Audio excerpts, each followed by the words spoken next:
சீமான் மன்னிப்பு கேட்கணும்.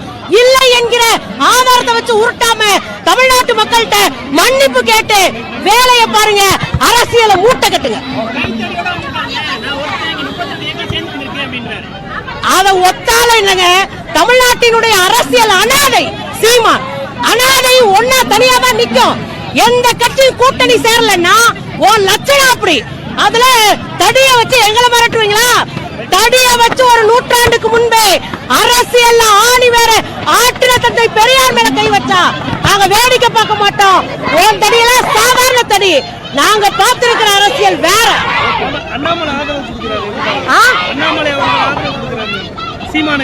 அண்ணாமலை ஆதரவு கொடுக்கறாங்கன்னா என்ன அர்த்தம் அப்படின்னா, RSS பிஜேபி சங்க பரிவார் கும்பல் அவங்களோட சேர்ந்து பி டீமா இவரை வச்சிருக்கு, சீமான வச்சிருக்கு.